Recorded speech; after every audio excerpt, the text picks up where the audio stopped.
Good morning and welcome to Plains TV's live stream on the best of Mildenhall, and we're going to go back to 1988 in a very short moment and right the way through to 2000 today. I'm going to be live for about 2 hours, picking basically the very best bits from our archive of what was a fabulous show. Now, it's going to be interesting to hear from you guys. How many of you remember the show? How many of you, like me, said it no longer exists? And how many have just nothing but memories of parents perhaps to go on? But it was a magical aviation event in the UK, and one that I'm very much looking forward to sharing with you. I'm no authority on the show. I remember the very sort of early part of the 90s. I remember going with my parents. My dad obviously set up this company, and in fact all of what you'll see is shot by him, so we need to give him a big thank you. And in fact we'll see him in just one moment enjoying one of the things that Air Fete was very well known for. Let's take a look at this intro to, this is our Best of Mildenhall programme, sort of the first one, so it starts in the late 80s. Fat burgers and hot dogs, best on base. Ice What do you cold want in soda, beer, right here. Don't need to go any further. Best burgers on base, right here. Fat burgers. It's just superb. That's my mum ordering us all up a burger, and there's that sauce. I've tried to recreate that sauce. It's just impossible. And that's me in the little one with his cheek on the fence there. So there's living proof that I did once see a blackbird fly, but I can't remember that, unfortunately. Let's take a look at this bit, and we'll enjoy what was, a real highlight of many air tattoo shows. Sorry, Air Fete shows.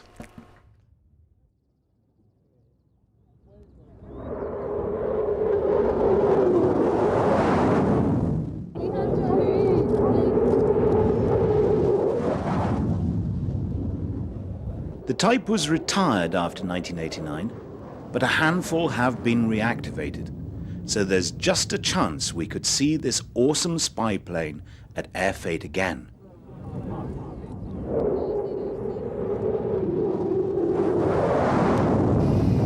Sadly, of course, that's unlikely. Whether we'd see Air Fete again, I don't know. I'd love to. Blackbird, obviously not. On that, and just to get vaguely political for a moment, don't worry, not that political. What was Air Fete about? Well, there's a nice interview on that programme with Colonel Keith Ashby, who was no doubt responsible for the show at the time, and just on why it existed and why it took place at all. Let's take a look at that. It's the largest air fete or air show, military air show in the world, and certainly the largest in NATO. It is NATO's premier show. We have about 300,000 people a year in 2 days, which literally blows everybody else away in terms of numbers. And I think it's important to keep in mind that it's a purely military show. We have 7.5 hours of flying each day and the static display, and we have no commercialism. There is none. Why do we do Air Fete every year? I think we do it because the taxpayers in the NATO supporting nations need to see where their money goes. We do that well. We show them the force structure, we show them the crews, we show them how we do their jobs. We're excited about that opportunity. That's why we do it. You can sense the pride in the event that Colonel Ashby has there. It's an amazing show when it was taking place, and it's a great shame we don't get to go anymore. And who knows for the future? The base obviously due to close, although Wikipedia tells me that's been extended either indefinitely or certainly beyond, did it say 2027? One last hurrah, one last Air Fete. It would be a wonderful thing, wouldn't it? We can live in hope, but in the meantime, whilst we're all locked down, it's time to re-watch and relive some of the archive material that we have. If you're just joining, we're watching back our Mildenhall Air Fete action from the late 80s right the way through to the year 2000, so we'll be running for a couple of hours, so get the bud out the fridge, get the burgers on, and join in as Joshua has. So I've been gradually building up the artwork behind me. This is my my children's efforts here, and I invited others to submit material that I could stick behind me as a bit of a backdrop. Joshua has kindly sent me this drawing of a Mustang over on sent me via Twitter, so thank you very much, Joshua. And a nice USAF type as well for a USAF show, so very fitting. Mustang, thank you. Pop that one up. I should say that I'm not live in the studio, so I won't be able to respond to comments in the chat today, unfortunately. Back to normal next week. But do join the chat, and lots of like-minded people in there. It's good fun to have a conversation there. We've got a DVD sale on the website at the moment, a Mildenhall DVD sale. It's 30% off all Mildenhall programmes, so do check that out. We're going to go on to 1989, I think, in a moment. This is, in fact, now. This is an RAF contribution, or a lot of RAF contributions to Air Fete that year, with a roll demonstration. Let's take a look. We go back to 1989 to see the largest tactical assault on public display for 30 years, mounted with the help of units of the RAF regiment.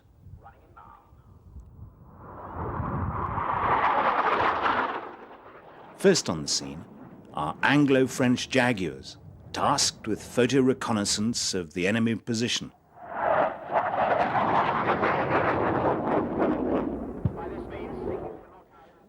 They identify a SAM missile radar site, and Tornado GR1s are called in to take it out.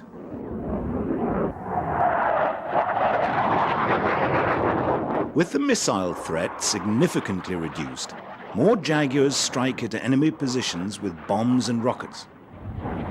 The Hercules is the RAF's, and for that matter, the world's military workhorse.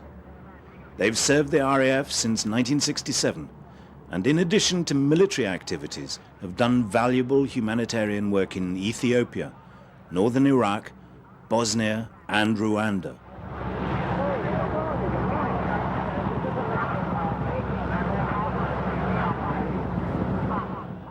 Here, two examples of the Lynham-based Fat Albert deliver Scorpion light tanks and RAF regiment troops to the battlefield.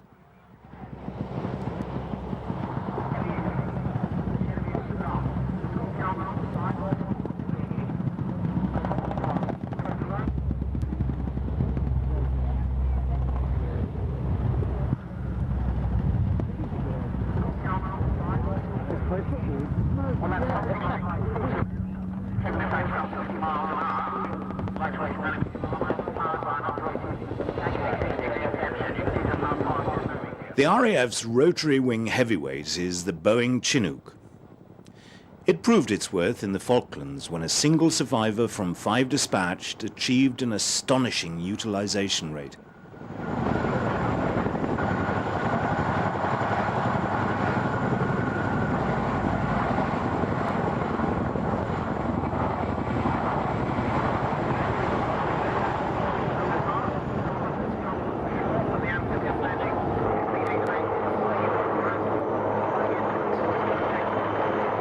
Reinforcements arrive courtesy of an Aerospatiale Puma and demonstrate the technique of abseiling.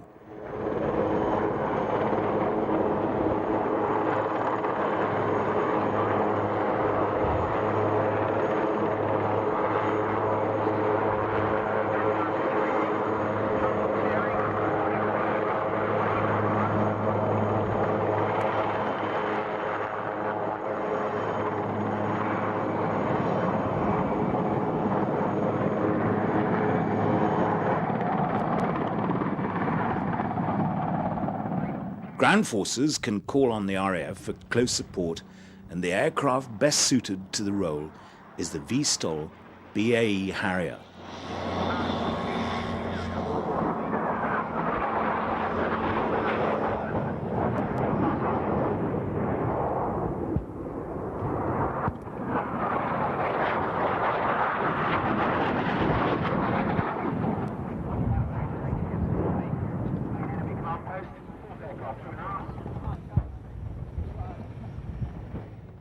A second Puma delivers further troops in a more conventional way.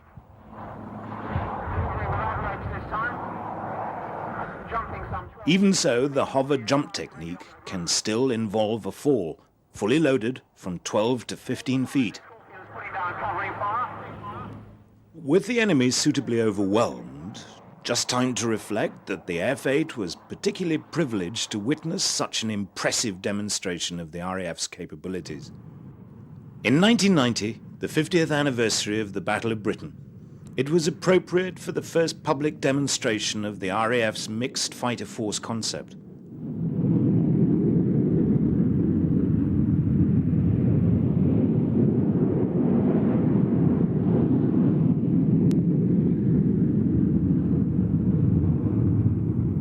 The RAF's frontline interceptor is, of course, the F-3 version of the Panavia Tornado.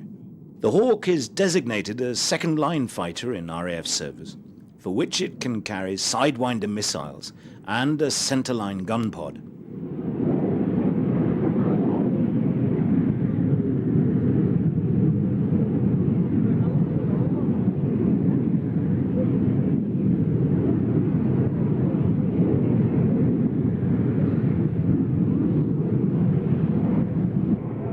Central to the RAF's air defense capability is the tanker force.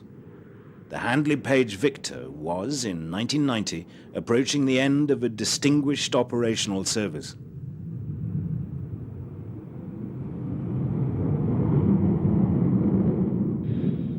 This Boeing E-3 Sentry, often referred to as AWACS, is operated by NATO for airborne early warning and control.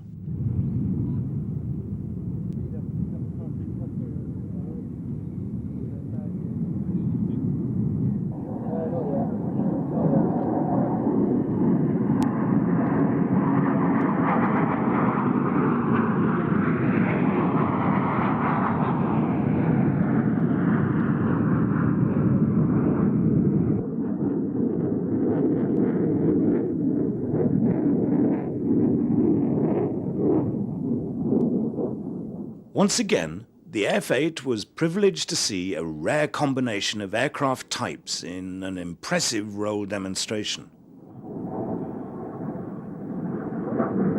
And we'll go on to 91 in Air Fete in a moment, and that was obviously Gulf War year, and whilst the bulk of our programmes we very much focus on the action in the air, recording good sound and good video of the flying displays, but we'll start with the static display, which featured lots of aircraft that year in Gulf War markings, some Desert Camo Buccaneers, Tornadoes and the likes. So that's hopefully of interest, certainly of the period. And then we'll go on to some of the flying action, some of the heavies. Hopefully that's enjoyable. I did mean to say earlier, thank you Joshua for the artwork, but if you'd like to submit some material, or a young one in your house maybe, do feel free to send me either on Twitter, Facebook, wherever you can find Planes TV, or in fact email. You'll find details of that on the website, planestv.com. I'd love to pop some more artwork up behind me during one of these live streams, which are going out every Saturday at 11 AM. If you're just joining us, we are reliving some Mildenhall Air Fete action at the moment from the early 90s. So this is Mildenhall Air Fete 91.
hopefully enjoyed that EC-135 takeoff. Some dramatic stuff going on there. We've actually got that clip on YouTube, and there's a comment on there, and you never know with YouTube comments, but it's from someone who says he was in the boom pod on that takeoff, and yes, that was a number 4 engine having a compressor stall on the takeoff, and the crew chief said, "You went vertical." I love it.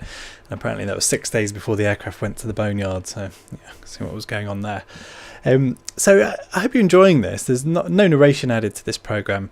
This is the style of the programs back then in the early 90s. It really was just a sort of documentary record of those flying displays, and it's kind of what we still do. We try to keep narration to an appropriate level. You know, we like hearing the aircraft doing what they do, so that's how these programs started out when my dad was producing them back in the 90s, and it is thanks to him that we've got all of this action. So perhaps he's in the chat, you can give him a thumbs up and a thank you, because it's great stuff. I think I'm enjoying reliving it. We'll go on to the fighters from 91 in just a moment, prior to skipping over to 92. I should say I'm not joining in the chat today, or I'll try and join in the chat, but I'm pre-recording this, so I'm not actually sat in the studio on a Saturday. I'm having a day off for the first time in a month, a Saturday off for the first time in a month. I've had plenty of time at home with kids, as no doubt lots of us have, in this strange period. Let's go back to the flying. Starting with the F-15, we've got a few fighters from 1991.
fantastic seeing the A10 there, and especially in that green camouflage. At least I think it was green. The SVHS recording making things a little bit challenging on the colour balance and things. We'll move on to 92 in a moment, and we'll have some narration on this programme. So it sounds like the old man dug the microphone out and recorded a piece for the introduction, which we'll play, and then we'll go on to see the Phantom in action in its final year in RAF service.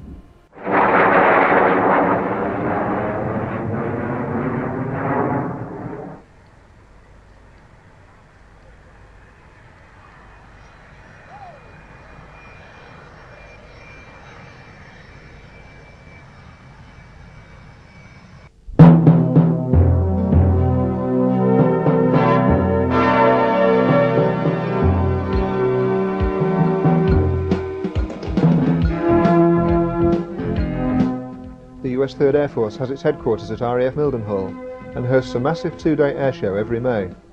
A feature is the close ground views visitors have of the display aircraft.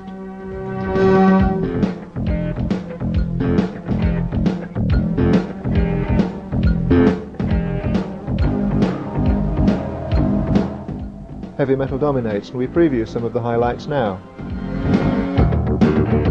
The F-14 Tomcat in the first UK display for years, and the KC-135 Stratotanker representing the home team.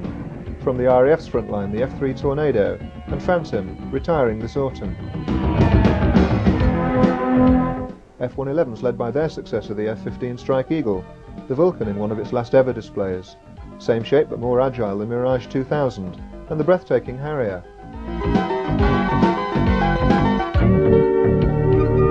Aerobatic excellence from our own Red Arrows, and the Patrouille de France. Staying with French aircraft, the Venerable Magister, and the new Epsilon.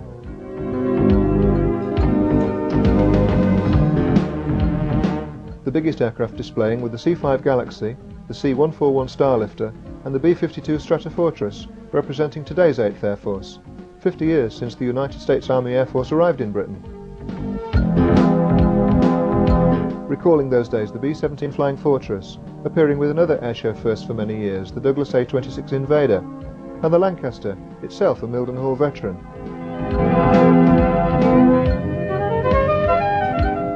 One of several helicopter displays, these the Gazelles of the Navy Sharks team, but back into historical focus with several American trainer types from World War II.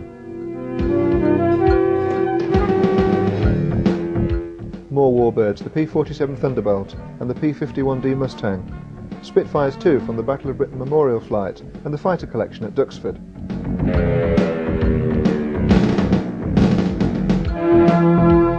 Mildenhall means big and fast, and that's not confined to the aircraft, evidence the colony of hares on the airfield. The star performer though for most people, certainly the enthusiasts, was the F-14 Tomcat. But Air Fete 92 notched up another fabulous first, attracting for the first time at an airshow in the UK the F-117A so-called stealth fighter. Aviation Action is pleased to present RAF Mildenhall Air Fete 1992.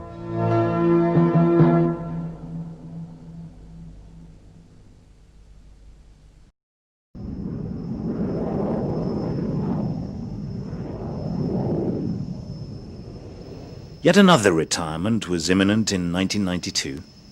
The RAF would say goodbye to its Phantoms later that year. This from 74 Squadron based at RAF Wattisham.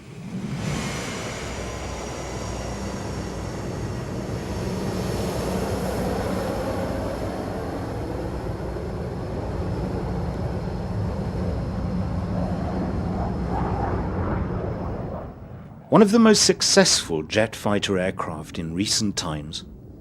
A staggering 5,174 were built, and large numbers are still in use around the world. It was originally designed to meet a US Navy requirement, but subsequently adopted by land forces. Many of the RAF's aircraft were transferred from the Fleet Air Arm when they retired their last big carrier, the previous HMS Ark Royal.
I hope you enjoyed seeing some of the warbirds there, especially the A-26, the Invader. Mean machine, and yeah, a rare sight even then, and would be today, obviously. We'll move on now from 92 to 94. This is a section from our Military Air Show 1994 programme. I should say all of these programmes are now on our PTV On Demand service. That's at watch.planestv.com. It's a free trial there, so at the moment, 7 days.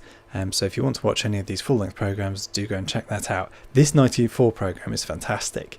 Some really interesting military action going on at UK shows in 1994. And this is the full Mildenhall Air Fete segment from it. To the United States Air Force now, and their big show at Mildenhall is now the only USAF show in the UK.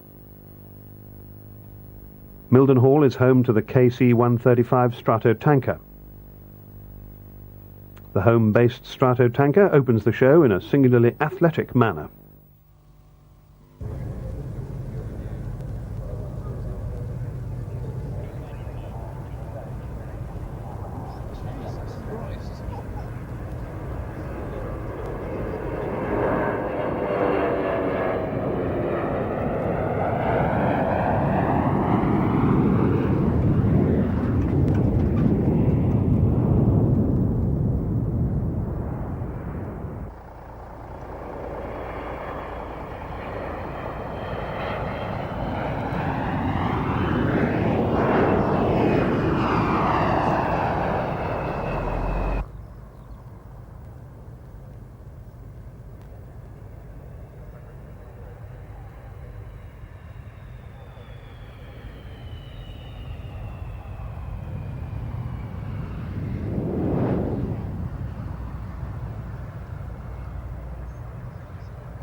The Starlifter is a long-range strategic transport. Nearly 300 of them were built in the 60s and subsequently stretched and fitted with air-to-air refuelling capability.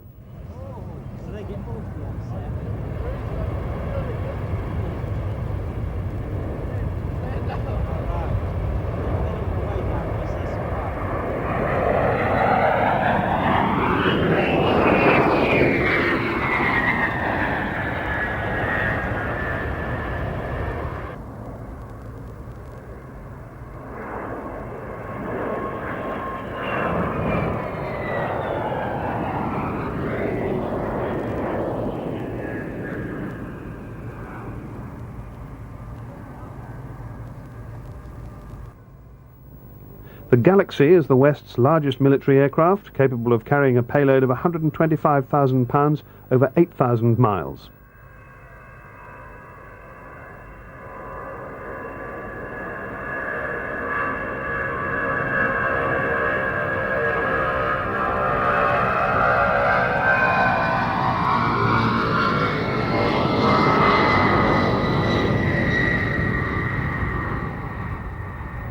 It first entered service in 1969, but this, the C5B version seen here, first appeared in 1982, and production ended in 1989.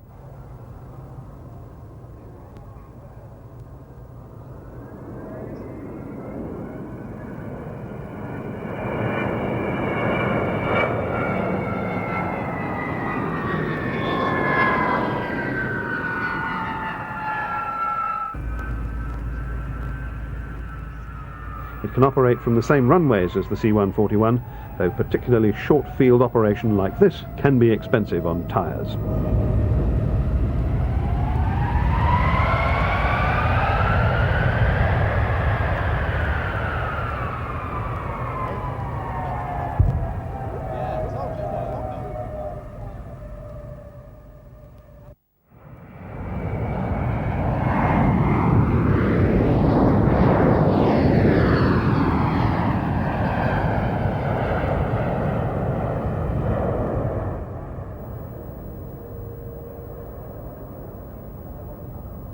The C-17 made its European debut at the Mildenhall show. It doesn't have the payload capability of the C-5, but it can still take the bulk of an Abrams tank. Performance on the ground is one of the C-17's specialities.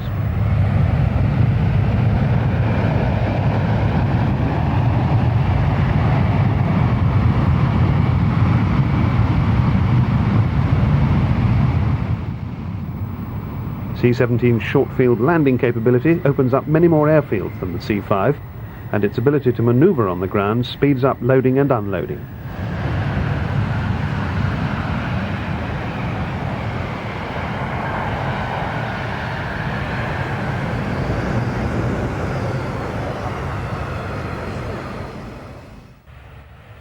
Another rare participant at Mildenhall was a C-130 from the US Marine Corps. The extra pods under the wings identified as a C-130K airborne tanker.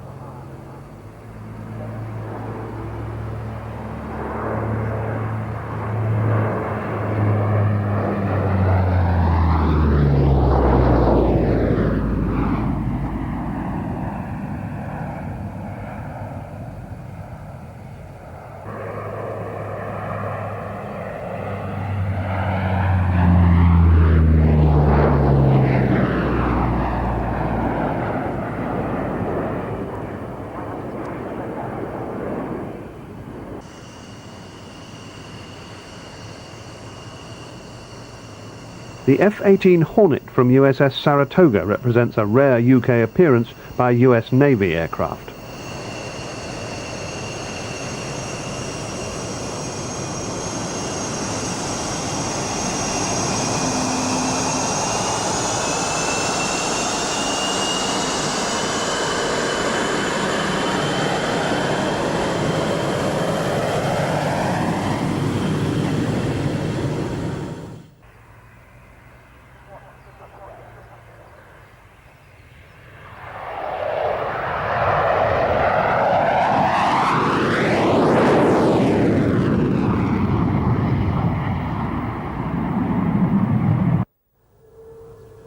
The two-seat Strike Eagle from nearby Lakenheath is optimised for ground attack.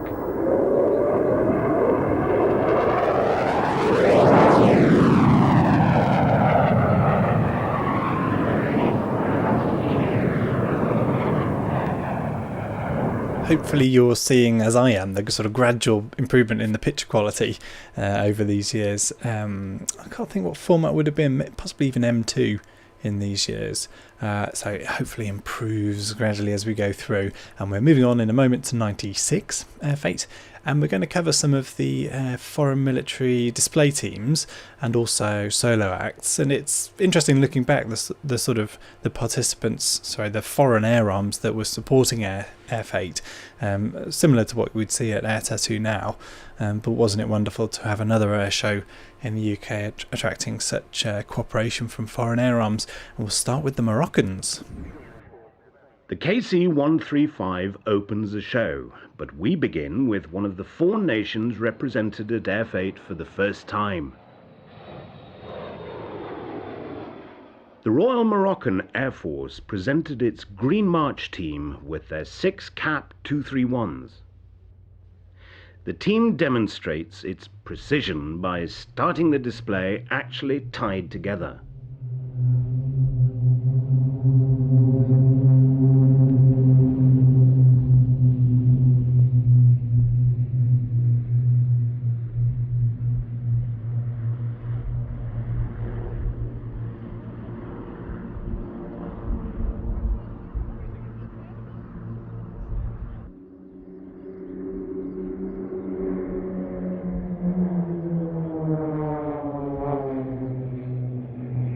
The French-built CAP 231 is a worthy mount for a team specializing in aerobatics. It has helped scoop several awards for its pilots in international aerobatic championships.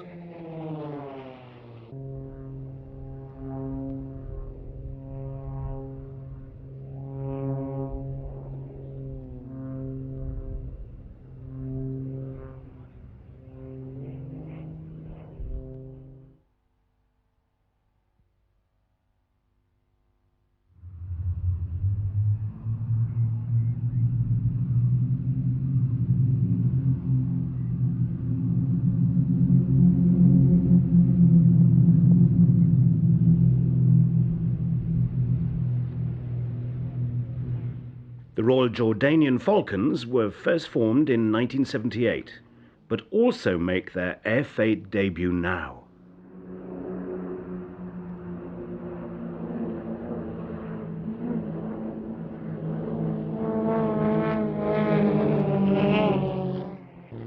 Like the CAP 231, the Extra is built for competition aerobatics and is largely made from composite materials and has a carbon fibre main spar.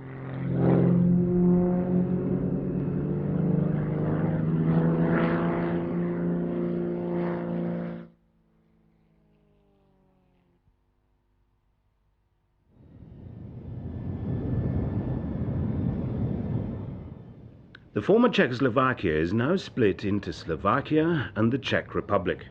Slovakia inherited the White Albatross team.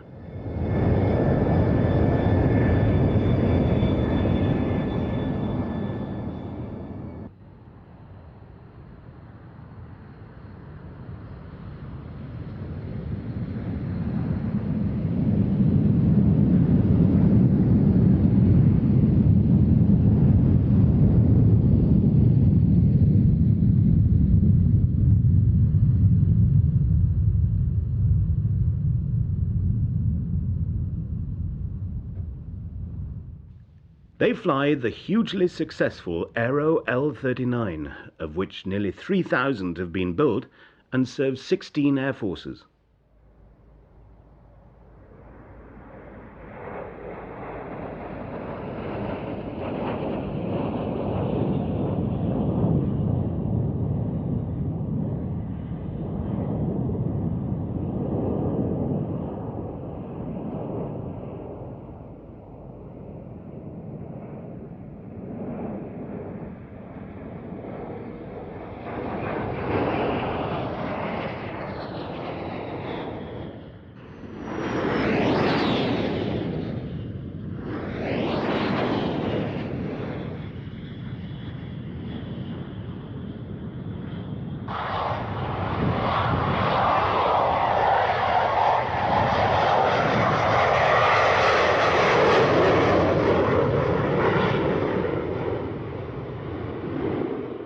Star of the show for many was the Slovak MiG-29 flying here in Sunday's damp weather.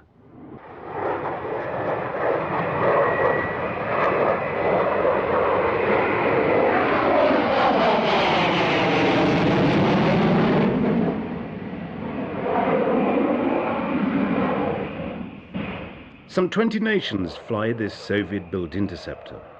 The blister, ahead and to the right of the cockpit, houses an infrared search and track system which, unlike radar, does not betray its presence to enemy fighters.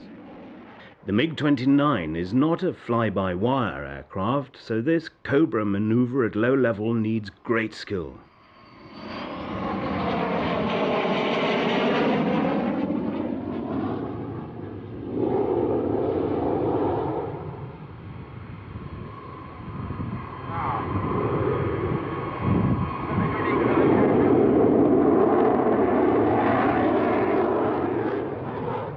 Saturday's clearer weather gave the MiG more room to display its astonishing performance.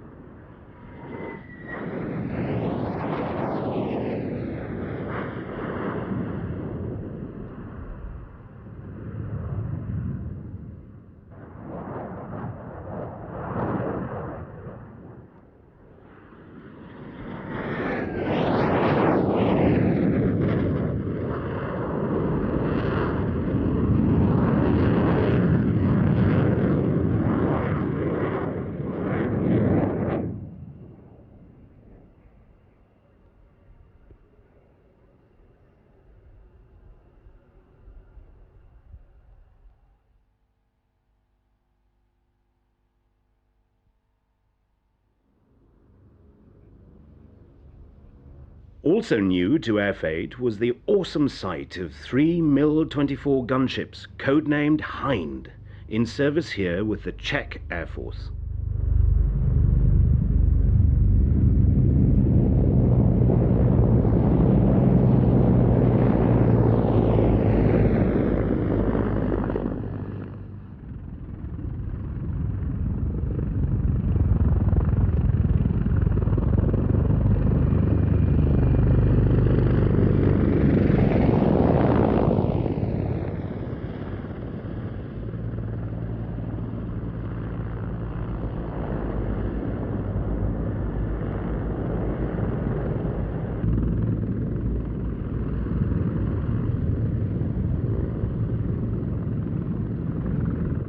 weapons operator under his own canopy at the front can call on a huge arsenal, from the 4-barrel Gatling-type gun in the nose to rocket pods and anti-tank missiles mounted on the anhedral stub wings.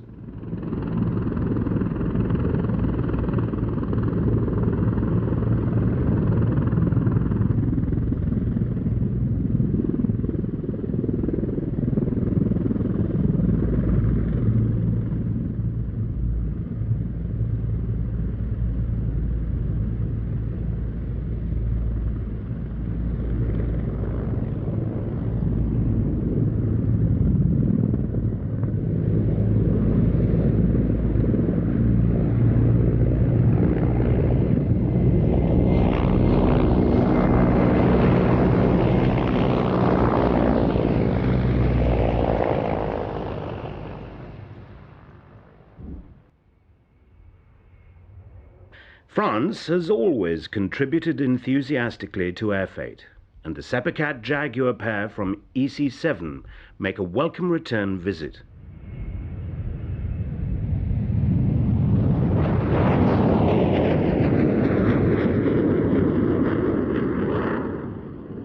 RAF and French Jaguars proved especially effective in the Gulf War for ground attack, where its small planform made it a difficult target for ground fire.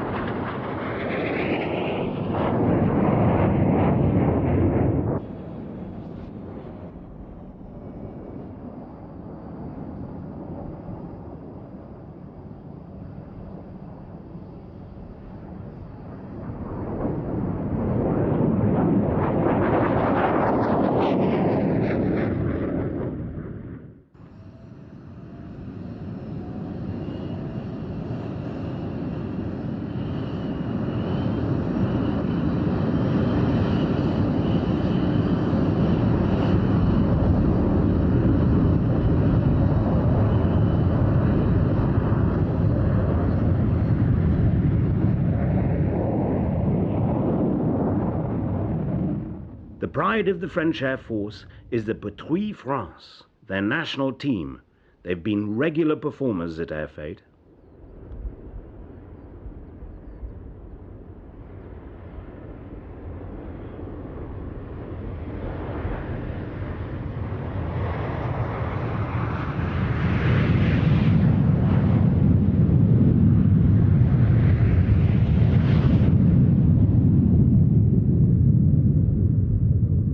They fly the Franco-German Alpha Jet, a twin-engine design for training and light attack, and recently upgraded in a mid-life program.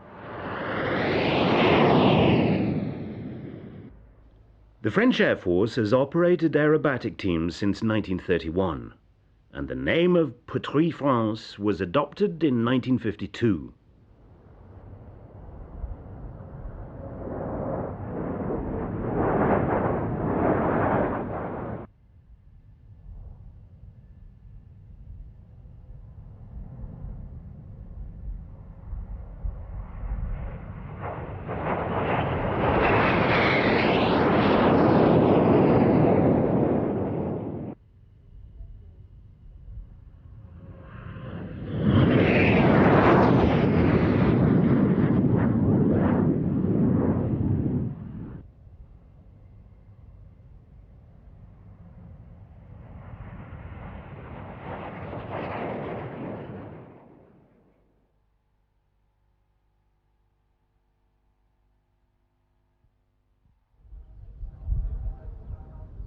Another national team, the Frechet Tricolori, take to the air.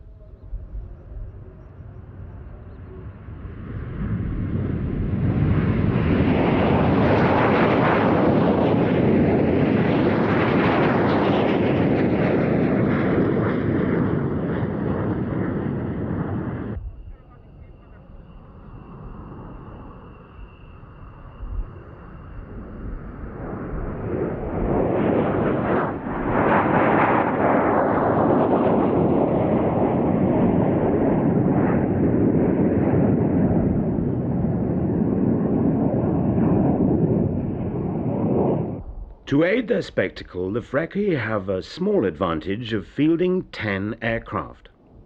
That said, the flying is accomplished and the display imagination is creditable.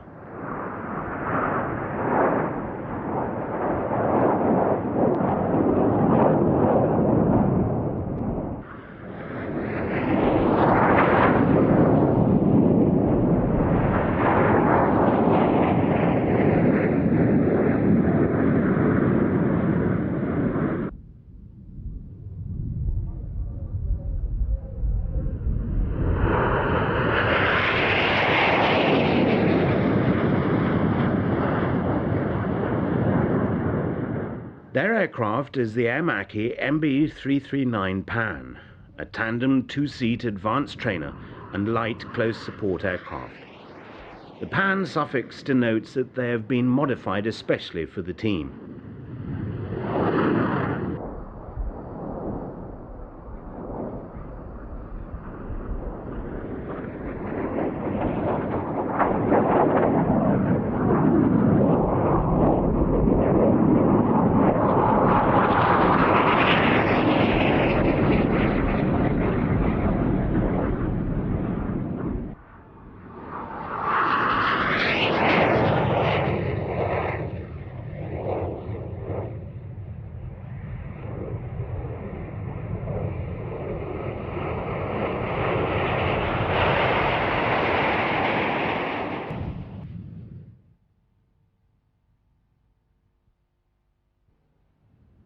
Germany is the second partner in the manufacturing consortium for Tornado, the third being Italy.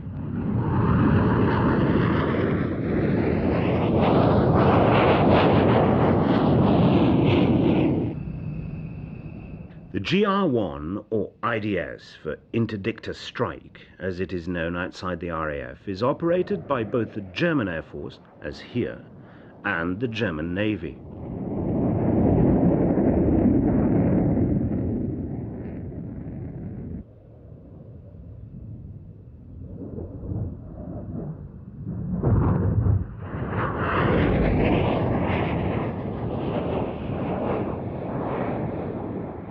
It has an impressive short-field landing capability in which large buckets swing over the jet pipes, deflecting the engine efflux and creating a reverse thrust effect.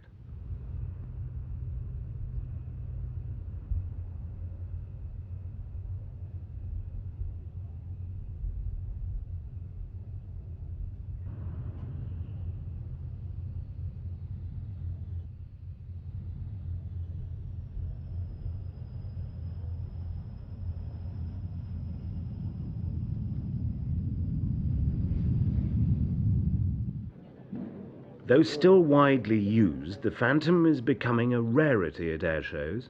Okay, I'm the pilot of the F4F, the German version of the F4, and flying it for 2 years by now.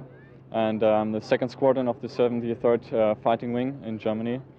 And it's a whole lot to fly it. It's a lot of power, and although it's old, it's very good to handle, very good to maneuver, and it's fairly competitive still in the modern arena today.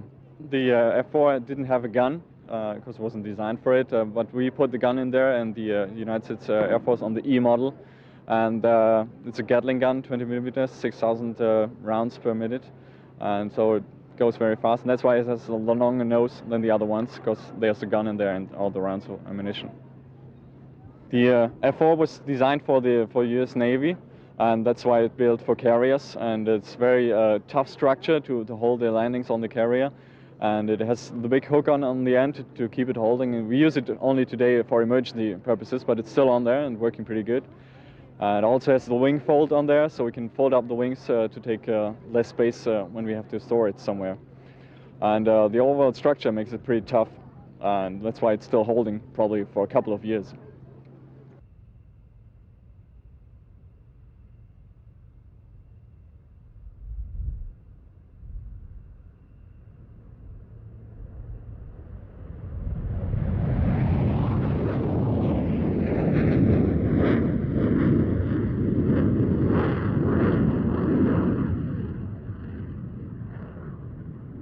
we use it for the air defense role. That means we have the AVAX out there, or GCA ground control, that brings us close to targets. We got separate airspaces we assign to. We should defend or keep clear of other aircraft. And so we get the information of the AVAX where they are, then we seek them with our own radar, getting closer, try to do an intercept and conversion onto it.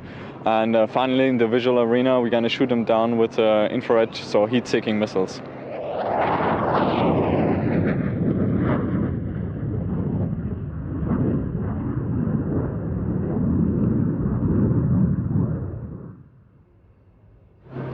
Okay, the aircraft is pretty reliable. It's rather old, it is, but it's very toughly built, and you can don't really have big emergencies unless it's burning. It's still flying all the time. It's made for the carrier. You can land it very firmly, so there's no problem there. I mean, we have maintenance problems because it's old. We have leaks over the place, and it requires a lot of maintenance for the ground crews to do them, but it's pretty reliable in the air.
This German Air Force MiG-29 is making its UK airshow debut at Air Fete.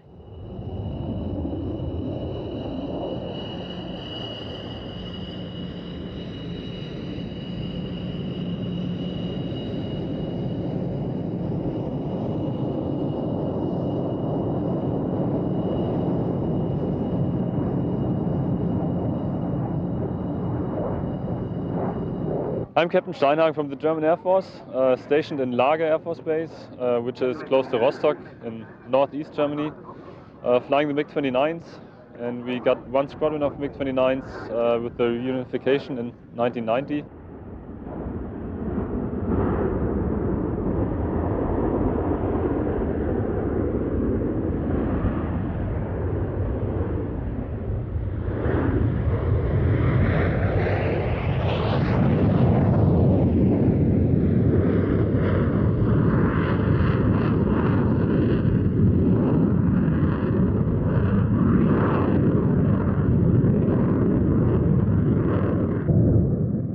MiG-29 compared to the Phantom which I flew before is a very big difference flying-wise. This one has lots of power and is very maneuverable, as we might see this afternoon and saw yesterday in the displays. And the Phantom for sure has less performance maneuvering-wise and less power, everything. The equipment like radar and navigation system is a little bit, it doesn't fit into the Western task because it was a complete different system in the former East. The guys were just told what to do from the ground, GCI control, everything, and they would just find their target and just fight that one target. While in the Western world you are just making decisions up there in the air, and it's hard to do it with that kind of radar. It wasn't built for that. But all the rest, it's a great aircraft.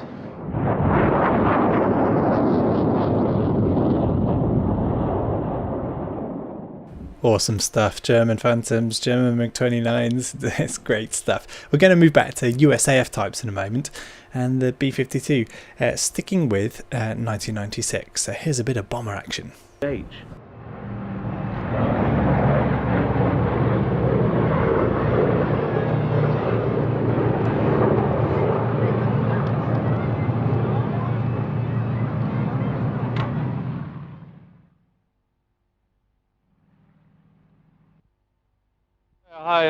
Captain Sturdivant, United States Air Force. Fly the B-52H model. It's a heavy bomber. Gross weight, we can take off about 488,000 pounds. With air refueling, we can get it up to over 500,000 pounds.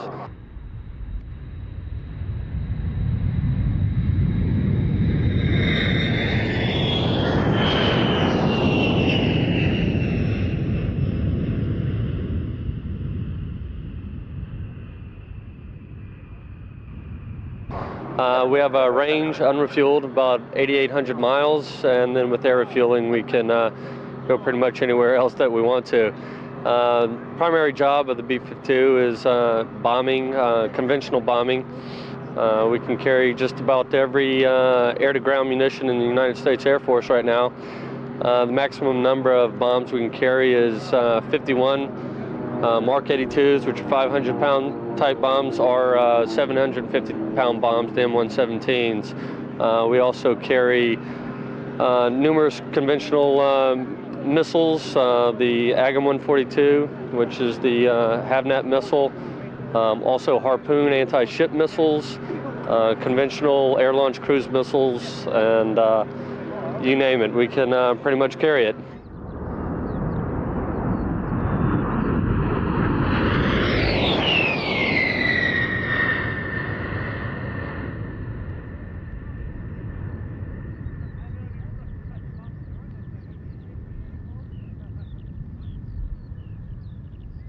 There are a few replacements for the B-52, or what they have tried to replace it with, the B-1 and the B-2.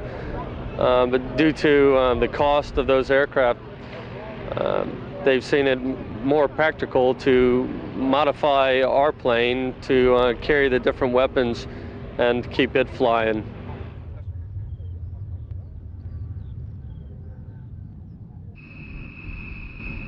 The Rockwell B-1B Lancer makes a welcome return to Air Fete after a gap of 5 years.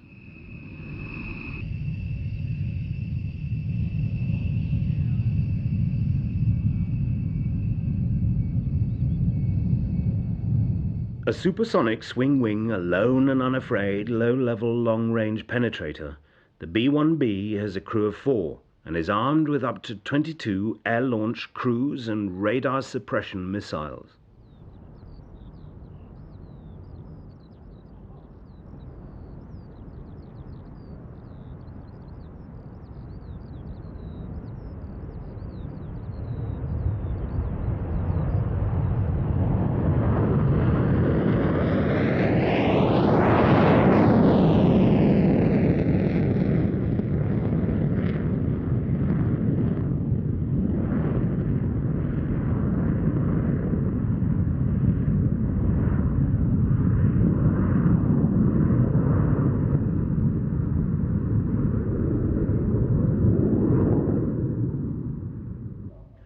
It first flew in 1974, but it was 1981 before the politicians gave the go-ahead for anything like quantity production.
We return now to our KC-135 Stratotanker for a close but brief look at crewing in. Okay. Good? Yeah. Okay.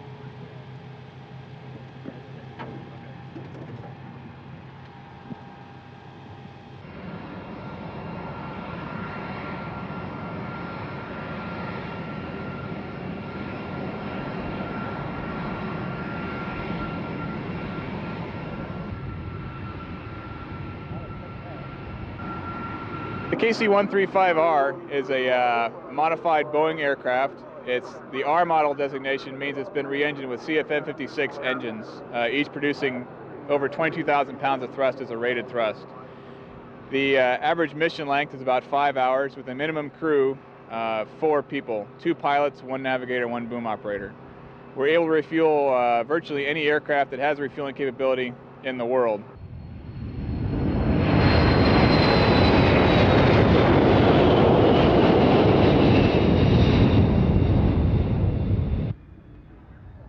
We do the United States, of course, with mainly boom refuelings, and then we are able to fit a drogue, which is able to adapt with a probe and drogue system to refuel most foreign aircraft, including British, German, Turkish, Belgian, virtually anybody else that is one of our allies.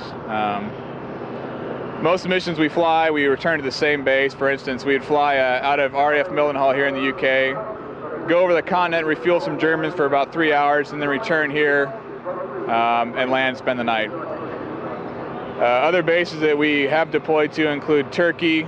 We recently did an exercise, not an exercise, but a evacuation of personnel from Liberia. We supported that. And we're also actively involved in Operation Deny Flight, which was the old operation over Bosnia. It's now called Joint Endeavor.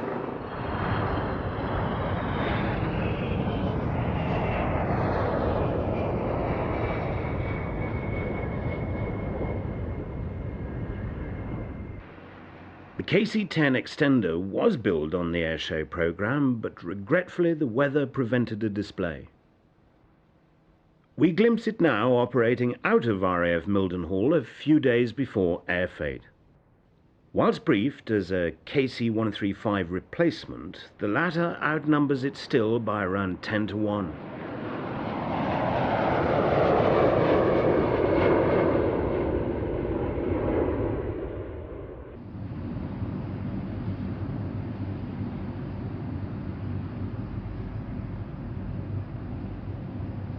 Yeah, this is a McDonnell Douglas F-15C Eagle. It's an air superiority fighter, and our primary mission is either protect a strike package going into enemy territory or to actually sweep the skies of enemy fighters.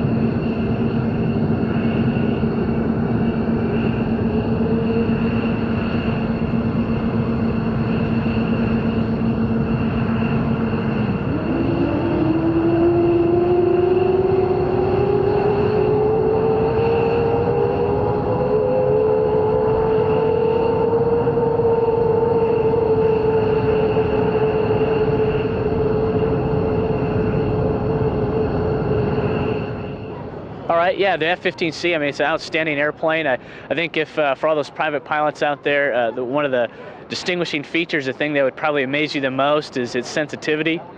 You touch the stick and the thing turns on a dime. It's very fast, obviously, you can tell by the sleek lines.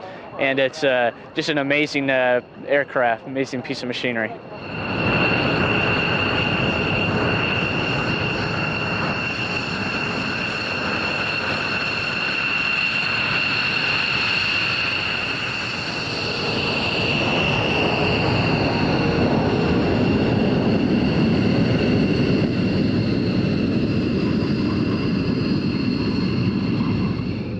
F-896 was to have yet another treat for us in the shape of 2 F-15s, flying a unique flyby with the Slovakian MiG-29.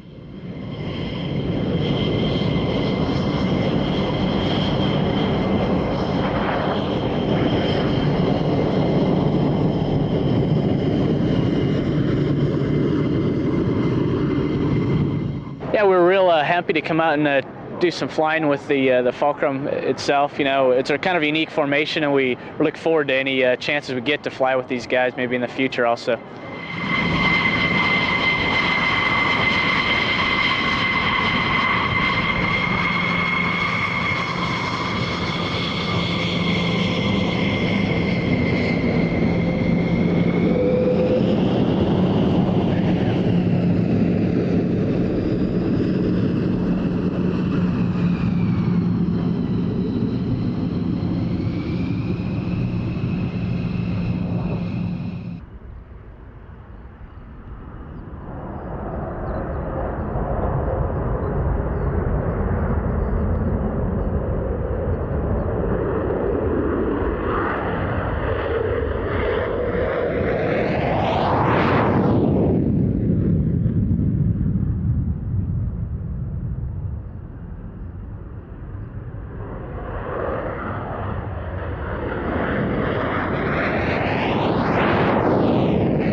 A typical mission for us is a lot of times we plan on doing a defense of an area. In a lot of our training scenarios, we're looking at defense of the east coast of England.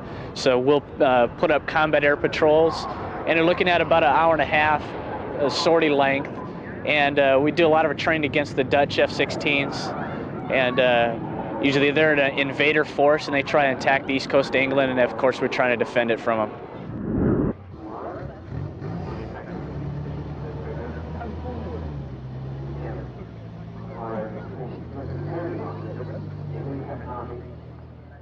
This is only the third appearance ever of the F-117 at a UK air show. The first was here at Mildenhall in 1992, on static display only. Today, it's going to fly.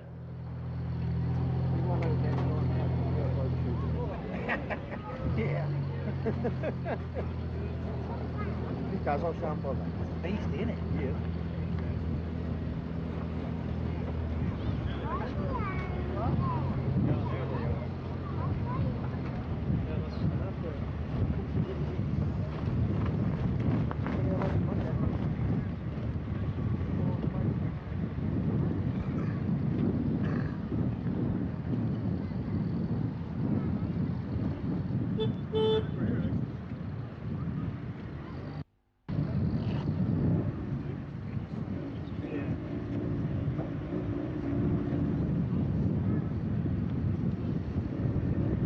The F-117 is a deep strike aircraft that was designed to go against heavily defended targets and take out critical targets that are essential to the enemy's war-making capability.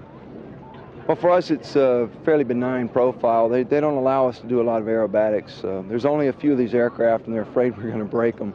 So the profile is simply you take off, make a 270-degree turn, fly back up the runway, do another 270-degree turn, come back up initial, do a pitch out to an overhead low approach. Maybe the next one will be a full stop. So it's fairly benign, especially if you've watched a MiG-29 do a tail slide.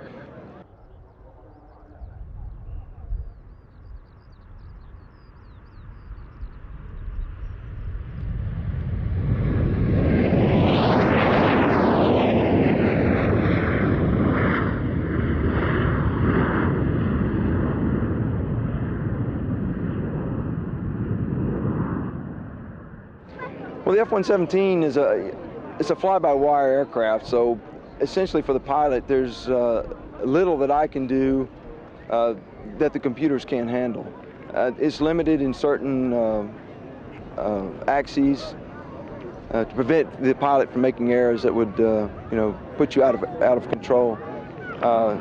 Compared to other aircraft, it's easy to fly. It's highly automated, very highly automated cockpit with auto throttles, auto pilot, which is reference to INS steer points. As far as flying formation, it's actually fairly stable. It has a reputation of being, before it was called the wobbly goblin. It's just not true. It's actually a very stable airplane, easy to fly.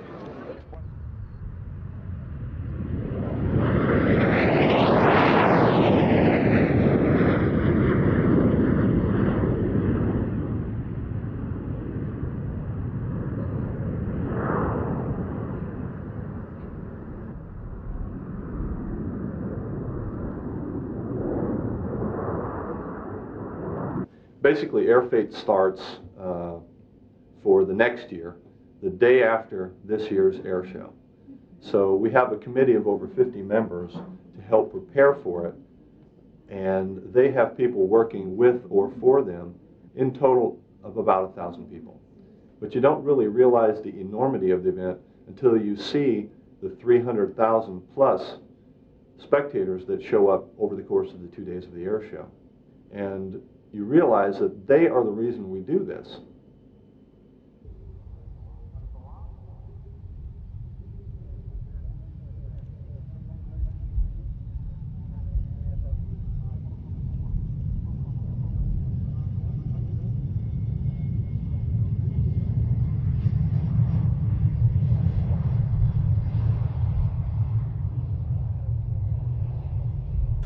Interesting seeing the F-117 there. I've actually got an F-117 video in the pipeline for YouTube. If you're not a subscriber on YouTube, do hit the subscribe button. If I eventually find some time, I'll be doing some sort of shorter format videos on there on subjects I find interesting. And the stealth F-117 is, still flying in America, doing God knows what. Yeah, an interesting aeroplane still to this day. We'll see a bit more F-117 in action, or certainly on static, in 1997, coming up in a moment.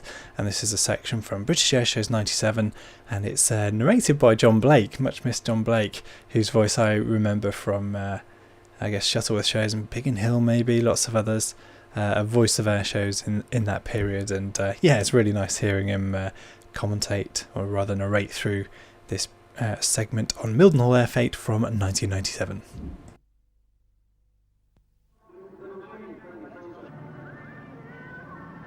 We make no excuses for devoting a large part of British Airshow 97 to the huge event at Mildenhall.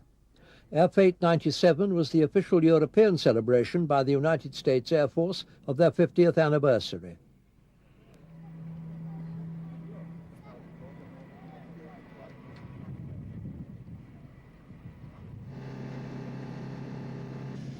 Excellent weather and a record-breaking lineup of rare and spectacular participants persuaded us to show many of them here. Appropriately, we think, we start with a NATO presentation by the Belgian Air Force of one of the United States' most successful fighter exports, the F-16 Fighting Falcon.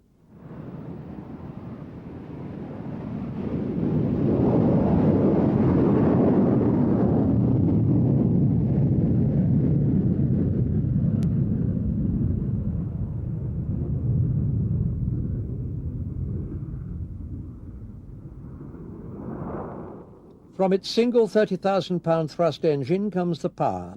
From the lightweight, compared to other frontline aircraft, and the very advanced aerodynamics comes the agility. Its popularity is self-evident. Some 4,000 built in many NATO countries and service at nearly 100 bases in 19 countries. Holland too flies the F-16. Small size, large order book, and only one of everything make the F-16 affordable by smaller air forces.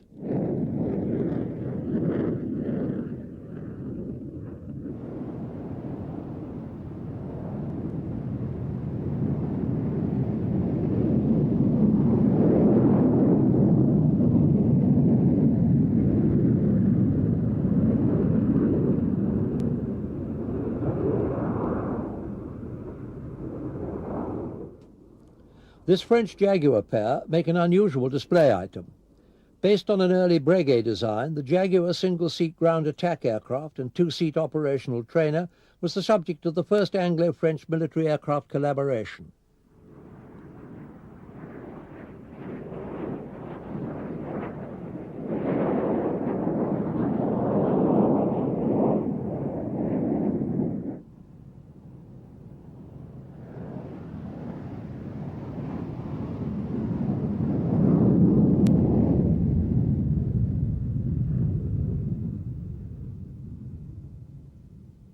Dassault have long been concentrating on the Delta layout for their 3 generations of fighters.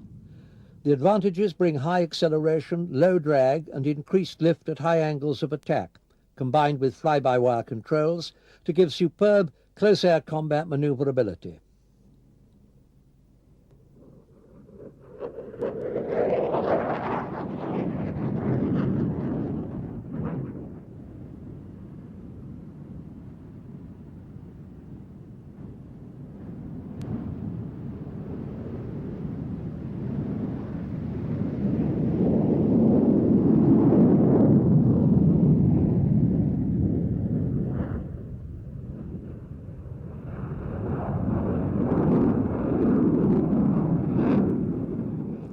With the reunification of Germany, numbers of MiG-29s became available to the West.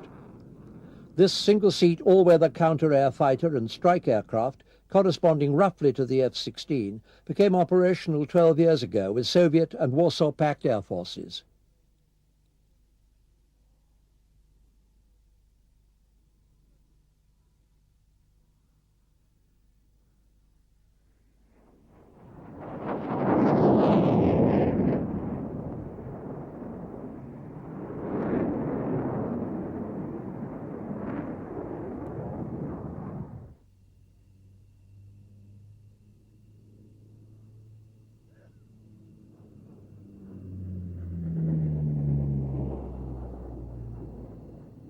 This Hercules comes from Sweden.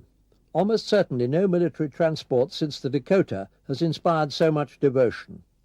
It is now 45 years since it appeared, and it remains in production and in service with every air force that can afford it. Under the very real threat of hostile fire while going into or leaving forward strips, a form of tactical landing was evolved called the caisson approach. It was invented in Vietnam.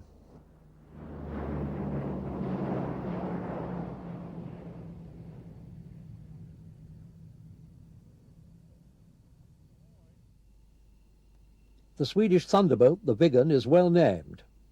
Very much a multi-role aircraft intended to cover most requirements with one airframe, it can be employed for attack, reconnaissance, interception and training.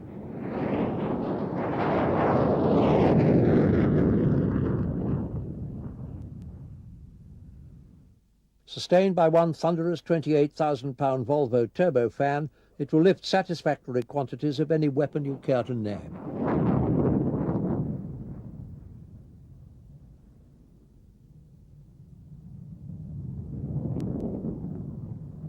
The A-18A Hornet, this one comes from the Spanish Navy, was designed to replace both the fighter F-4 and the attack A-7.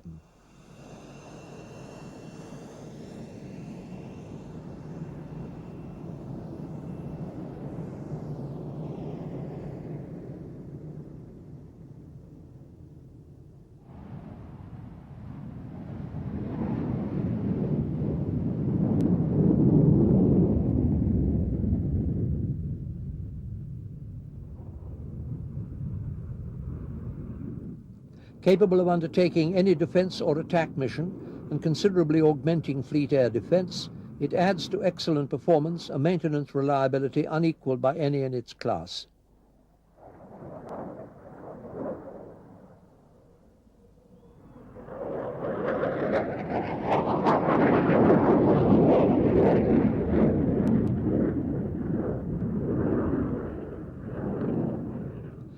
Quite small, but powered by two turbofans of 32,000 pounds thrust and achieving a 1-to-1 thrust ratio, its performance and agility are remarkable.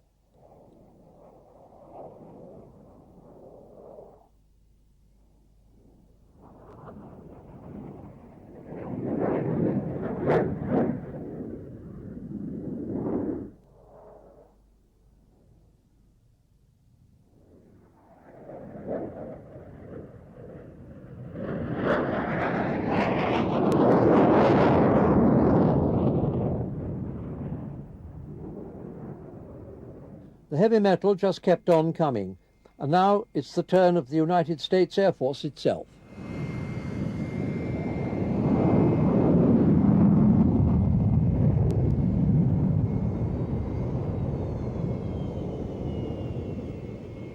The two-seat trainer and the prototype Strike Eagle were the basis of this F-15E. A weapons systems officer controls the mass of complex electronics involved in modern all-weather operation. This is the F-15C, the standard single-seater air superiority tactical fighter since 1979.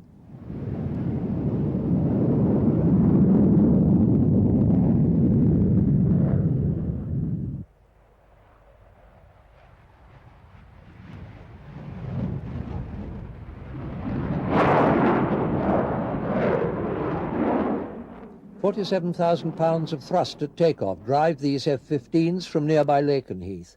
It was the first US operational aircraft, thanks to its low wing loading, to achieve a plus thrust-to-weight ratio.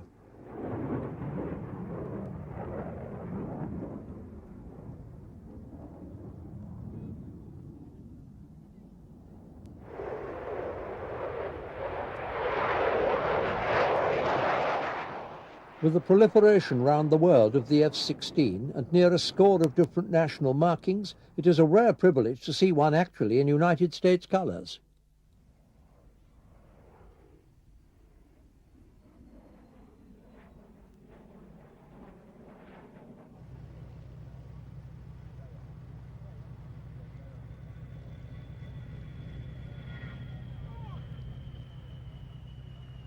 Another rarity in British skies since the closing down of their UK basis is the Fairchild A-10 Thunderbolt II.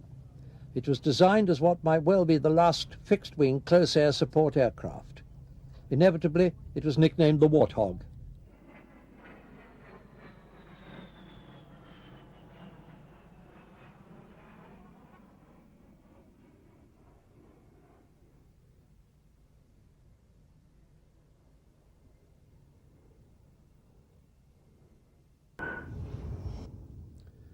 Latest in the USAF inventory for a long-range inter-theatre heavy cargo ship is this C-17 Globemaster III.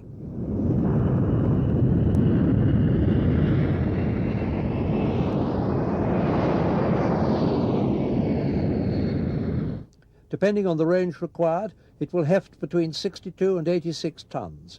It will carry these 62 tons for 3,200 miles, taking off in 6,000 feet at 290 tons all-up weight.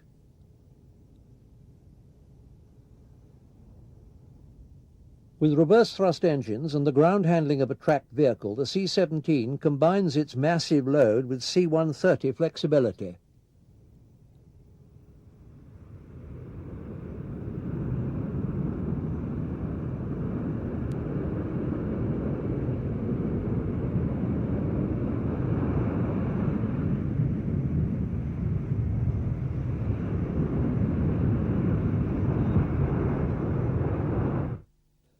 The 8-engine Boeing B-52 was the last really conventional strategic bomber in the United States Air Force. Like so many aircraft, it continued long after its sell-by date and is still around 42 years after it first appeared.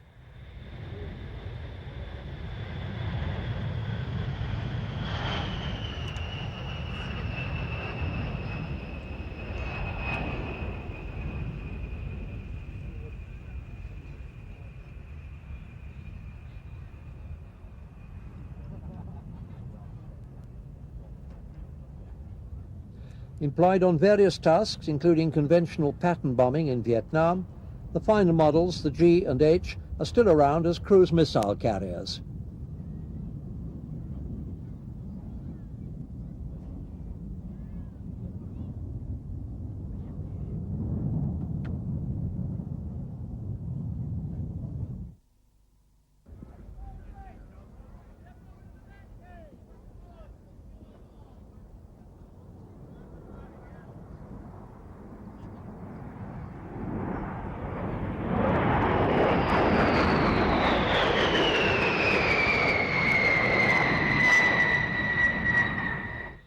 first step in the plan to replace the aging B-52 evolved in 1970 as the Rockwell B-1.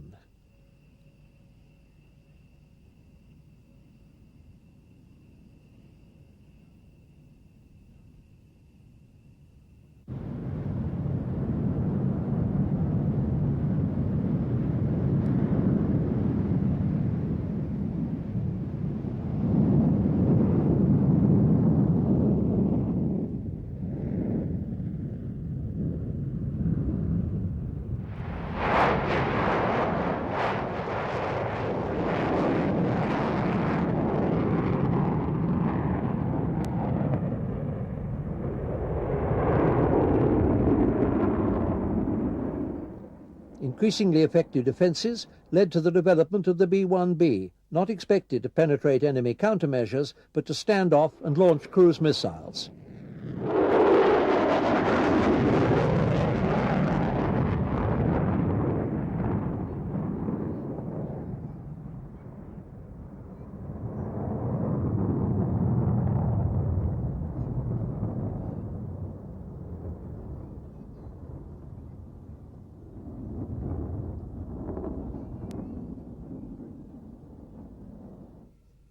Jane's All the World's Aircraft calls it a low observable strategic penetration bomber, but we call it a stealth bomber like everybody else.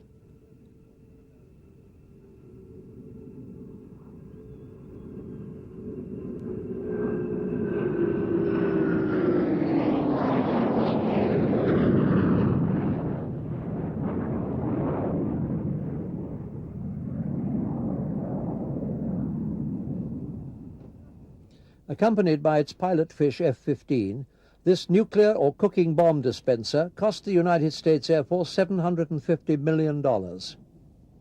Like the stealth fighter, it is designed to a shape that dissipates radar pulses and is largely built of radar-absorbing materials.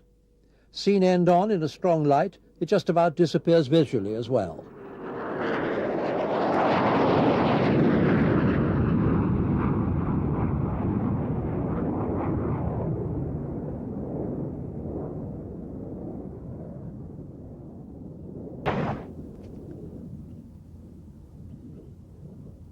The United States Air Force aerial demonstration team, the Thunderbirds, closed day one of the Mildenhall show, and in doing so underlined the importance of the event.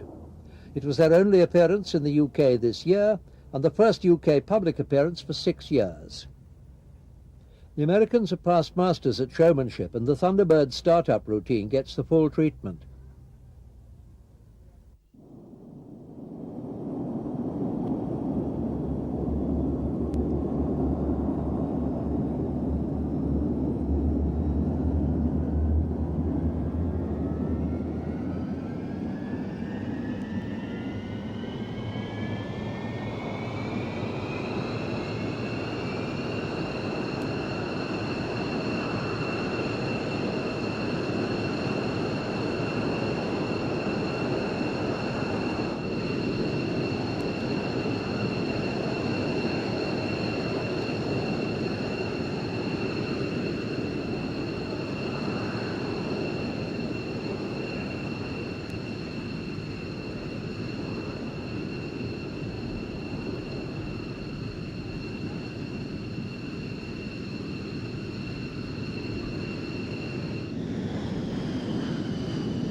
Other teams may display more aircraft, but none can match the power and maneuverability of the F-16.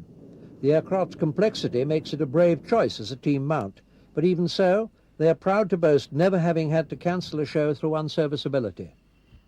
The 3600th Air Demonstration Team was formed at Luke Air Force Base in 1953 on Thunderjets.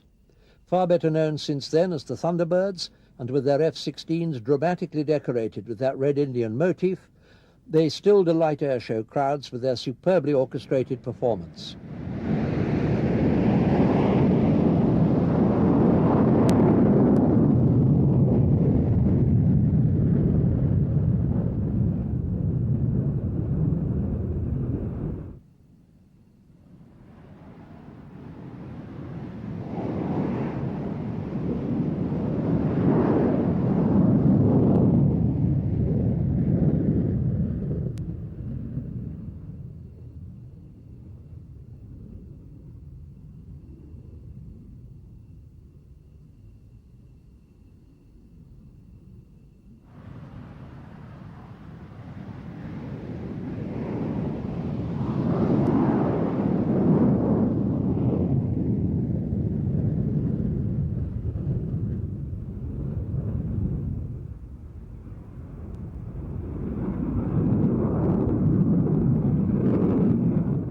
Their display is quite unique.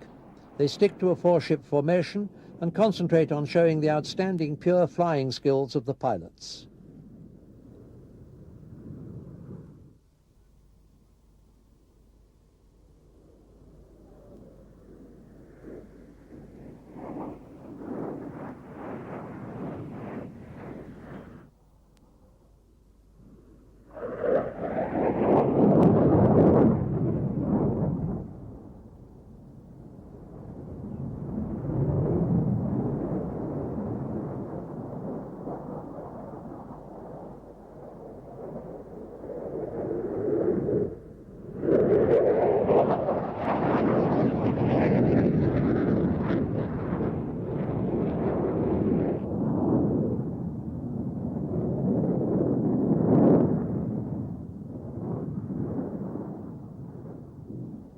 Unlike most aerobatic teams, they have used a wide variety of aircraft, underlining their skills, including the massive F-100, and for 6 shows only, being lumbered with the unappetizing F-105 Thunder Chief.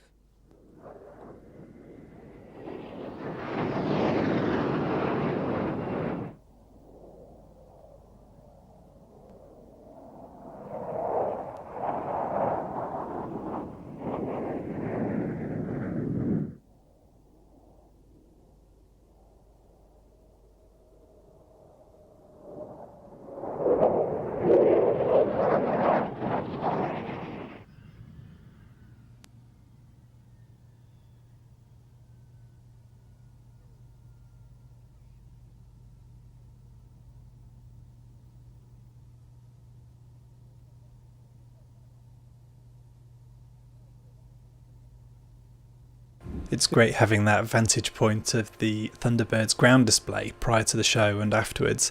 All the synchronised marching and climbing aboard, it's all part of the spectacle for the team. And Mildenhall offering the opportunity to record it, so yeah, got to include it. We'll move on to 98 in a moment. We're coming towards the end of our look back over the best of Mildenhall from 88 to 2000. Hopefully you're enjoying it. Do give us a thumbs up on YouTube and like on Facebook and leave a smiley, whatever you want to do. I know there's the stars function over there as well if you feel inclined to do so.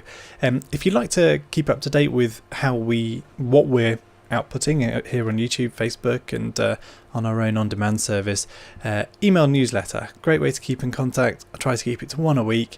It's just a nice way of letting you know what we're doing. There's a link in the description to that, and of course do subscribe here on YouTube, like us on Facebook and Twitter and wherever else you want to find us. It's nice to be able to keep in touch with people and keep you posted, because the summer, despite no air shows, is looking incredibly busy. Lots of fantasy, virtual, all sorts of events going on that we're involved with, and I'd like to keep you up to date with them, so feel free to sign up to please do sign up to the email newsletter. Let's get on, shall we? Back to the flying action, and this is a segment from 1998. RAF Mildenhall is a US Air Force base and hosts NATO's biggest show anywhere. It's a particular showcase for American hardware. We'll be concentrating on that.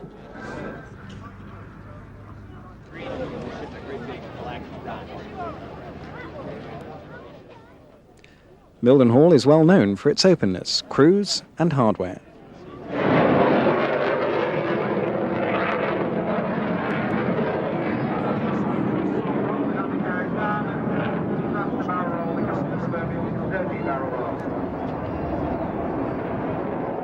It also attracts some rare international performers. We begin with a selection and conclude with the Turkish Stars display team.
fairly rapid run through of the Turkish Stars display there. It's always challenging with the British Airshows programme, where you're trying to pack in a full season's worth of action onto what would have been a VHS tape in those days. So making some quick cuts on a routine, which is something I really like our live production, so live mix of a show. Sit and watch the full 7 hours of an event. Why not? We've got lots of those obviously on our on-demand service, which you can check out. Links in the description.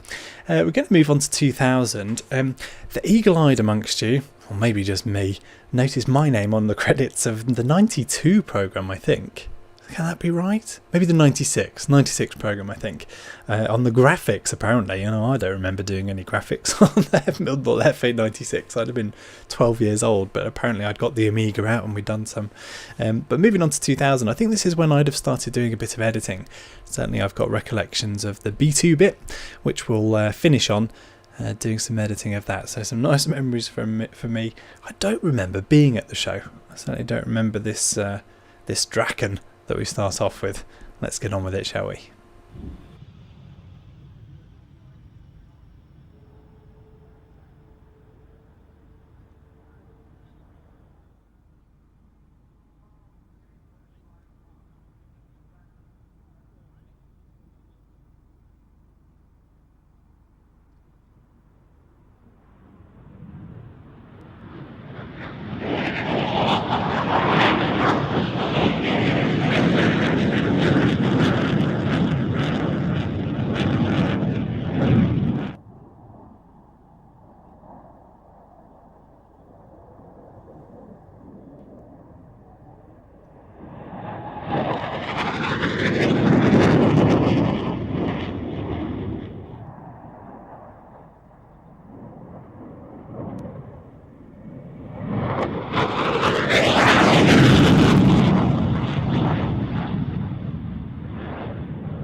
And that's it. That brings to a close our look back at Mildenhall Air Fete 1988 through to 2000. It's interesting looking at some of those shots, certainly at the end there, and also, well, throughout really, that a lot of the material was shot airside, presumably to get better light on the aircraft. I think what Dad would have done is one day airside, one day crowd side, if he could do, and cut together the two. You get into difficulties with weather and things when you're doing that, sort of continuity of the weather, I mean. The airside stuff is something I try and avoid. Obviously there's sort of safety regulation and concern being under a flying display, but it's not very representative of how the display is orientated. So, you know, effort has gone into making that display look appealing to an audience, and let's shoot it from that position. At least that's my thought process on that. I hope you've enjoyed what's been a run through of a fabulous show. Much missed. I'm going to end with a bit more burger action in a minute because I can't resist. I love the intro to the programme, and it's I don't know, it's nice seeing my mum and dad and us as kids enjoying a family day out at an air show, which we still do to this day. Obviously it's a bit of a different operation to it was in the late 80s, but yeah, it's enjoyable for me, and I love the flavour of the event that gives. If you'd like to support us in what we're doing here every Saturday 11 AM, these live broadcasts, as I say, this one's been pre-recorded, but hopefully enjoyable nonetheless. Sorry I haven't been able to mention anyone who's been commenting or even leaving stars on Facebook, etc. We'll be back to normal next week, hopefully. If you'd like to support us, do sign up for the email newsletter. That keeps you in touch with what we're doing. Obviously give this video a like and subscribe to us on YouTube and Facebook, and the very best thing you can do is check out the on-demand service, PTV On Demand, at watch.plainstv.com. There's a 7-day free trial. All the full programmes that I've picked bits out of today are available to watch at your leisure on that service. And yes, I've seen lots of people interested in that recently, and I'm really, really grateful to those of you who are supporting us through a interesting year. If you're watching this live, there's also a DVD and Blu-ray sale on the Mildenhall programmes. So DVD and Blu-ray I wish. Just DVDs obviously in those times. 30% off DVDs at the moment. That'll last until Monday. So head over to plainstv.com to check out those. Do keep in touch. Do stay tuned. We've got lots more live air show action coming through the summer, despite the lack of live air shows. We still cross our fingers for later in the year. We will see. Thanks again for joining us. I hope you've enjoyed this, and I'll see you again next week, Saturday, 11 AM. Thanks very much. Fat burgers and hot dogs, best on base. Ice cold soda, beer, right here. Don't need to go any further. Best burgers on base, right here. Fat burgers and beer. Aviation Action has been enjoying the flavour and recording the action at Mildenhall's Air Fete with professional standard cameras since 1989. But the event is 21 years old now, and there must be a wealth of early video and film material to be discovered. A case in point is the Lockheed SR-71, which made several dramatic appearances in the 80s. It last flew in 1988, but as the undoubted star of that era, we had to include it here, despite the amateur quality.